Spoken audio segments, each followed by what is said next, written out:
किसी घने वन में एक बहुत बड़ा शेर रहता था। वह रोज शिकार पर निकलता और एक ही नहीं, दो नहीं, कई कई जानवरों का काम तमाम कर देता।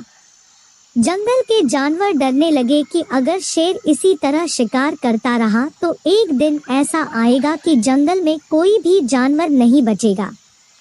सारे जंगल में सनसनी फैल गई।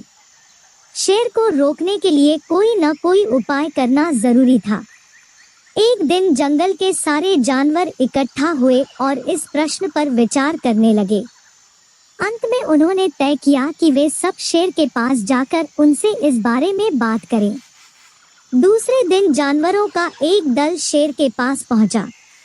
उनको अपनी ओर आते देख शेर घबरा गया और उसने गरज कर पूछा, क्या बात है? तुम सब यहाँ क्यों आ रहे हो? जानवर दल के नेता ने कहा, महाराज, हम आपके पास निवेदन करने आए हैं। आप राजा हैं और हम आपकी प्रजा। जब आप शिकार करने निकलते हैं तो बहुत जानवर मार डालते हैं। आप सबको खा भी नहीं पाते। इस तरह से हमारी संख्या कम होती जा रही है।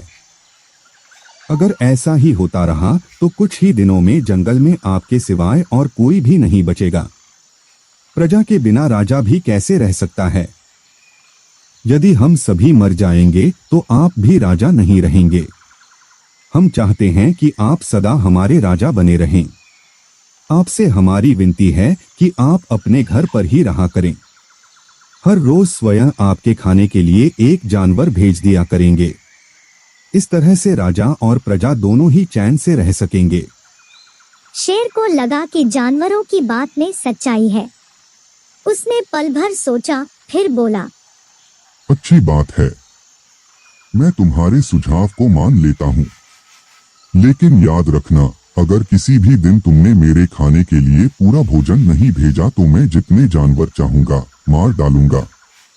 जानवरों के पास तो और कोई चारा नहीं था, इसलिए उन्होंने शेर की शर्त मान ली और अपने अपने घर चले गए। उस दिन से हर रोज शेर के खाने के लिए एक जानवर भेजा जाने लगा। इसके लिए जंगल में रहने वाले सब जानवरों में से एक एक जानवर बारी बारी से चुना जाता था। कुछ दिन बाद खरगोशों की बारी भी आ गई। शेर के भोजन के लिए एक नन्हे से खरगोश को चुना गया। वह खरगोश जितना छोटा था उतना ही चतुर भी था। उसने सोचा, बेकार में शेर के हाथों मरना मूर्खता है। अपनी जान बचाने का कोई ना कोई उपाय अवश्य करना चाहिए और हो सके तो कोई ऐसी तरकीब ढूंढनी चाहिए जिसे सभी को इस मुसीबत से सदा के लिए छुटकारा मिल जाए। आखिर उसने एक तरकीब सोच ही निकाली। खरगोश धीरे धीरे आराम से शेर के घर की ओर चल पड़ा। जब वह शेर के पास पहुंचा तो बहुत देर हो चुकी थी। भूख के मारे शेर का बुरा हाल हो रहा था। जब उसने सिर्फ एक छोटे से खरगोश को अपनी ओर आते देखा तो गुस्से से बौखला उठा और गरज कर बोला, किसने तुम्हें भेजा है? एक तो पिद्दी जैसे हो, दूसरे इतनी देर से आ रहे हो। जिन बेवकूफों ने तुम्हें भेजा है मैं उन सबको ठीक करूंगा। एक एक का काम तमाम न किया तो मेरा नाम भी शेर नहीं। नन्हे खरगोश ने आदर से जमीन तक झुककर कहा, महाराज, अगर आप कृपा करके मेरी बात सुन लें तो मुझे या और जानवरों को दोष नहीं देंगे। वे तो जानते थे कि एक छोटा सा खरगोश आपके भोजन के लिए पूरा नहीं पड़ेगा, इसलिए उन्होंने 6 खरगोश भेजे थे।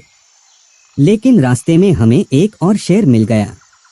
उसने 5 खरगोशों को मारकर खा लिया। यह सुनते ही शेर दहाड़कर बोला, क्या कहा? दूसरा शेर? कौन है वह? तुमने उसे कहाँ देखा? महाराज, वह तो बहुत ही बड़ा शेर है। वह जमीन के अंदर बनी एक बड़ी गुफा में से निकला था। वह तो मुझे ही मारने जा रहा था, पर मैंने उससे कहा, सरकार, आपको पता नहीं कि आपने क्या अंधेर कर दिया है। हम सब अपने महाराज के भोजन के लिए जा रहे थे, लेकिन आपने उनका सारा खाना खा लिया है। हमारे महाराज ऐसी बातें सहन नहीं करेंगे। वे जरूर ही यहाँ आकर आपको मार डालेंगे। इस पर उसने पूछा, कौन है तुम्हारा राजा? मैंने जवाब दिया, हमारा राजा जंगल का सबसे बड़ा शेर है। महाराज, मेरे ऐसा कहते ही वह गुस्से से लाल पीला होकर बोला, बेवकूफ, इस जंगल का राजा सिर्फ मैं हूँ। यहाँ सब जानवर मेरी प्रजा हैं। मैं उनके साथ जैसा चाहूँ वैसा कर सकता हूँ। जिस मूर्ख को तुम अपना राजा कहते हो, उस चोर को मेरे सामने हाजिर करो। मैं उसे बताऊंगा कि असली राजा कौन है। महाराज, इतना कहकर उस शेर ने आपको लिवाने के लिए मुझे यहाँ भेज दिया। खरगोश की बात सुनकर शेर को बड़ा गुस्सा आया और वह बार बार गरजने लगा। उसकी भयानक गरज से सारा जंगल दहलने लगा।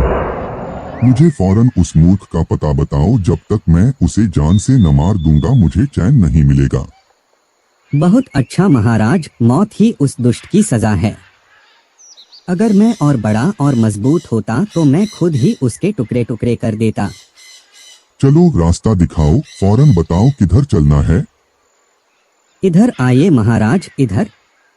खरगोश रास्ता दिखाते हुआ शेर को एक कुएं के पास ले गया और बोला, महाराज, वह दुष्ट शेर जमीन के नीचे किले में रहता है। जरा सावधान रहिएगा। किले में छुपा दुश्मन खतरनाक होता है।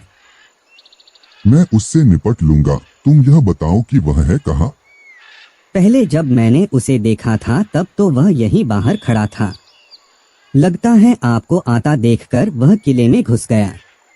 आइए मैं आपको दिखाता हूँ। खरगोश ने कुएं के नजदीक आकर शेर से अंदर झांकने के लिए कहा। शेर ने कुएं के अंदर झांका तो उसे कुएं के पानी में अपनी परछाई दिखाई दी। परछाई को देखकर शेर जोर से दहाड़ा।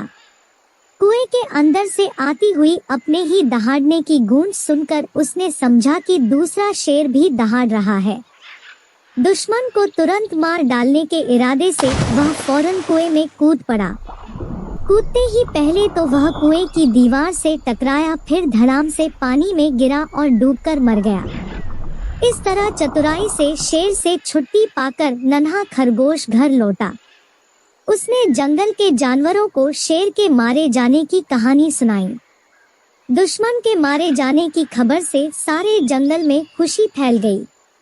जंगल के सभी जानवर खरगोश की जय जयकार करने लगे।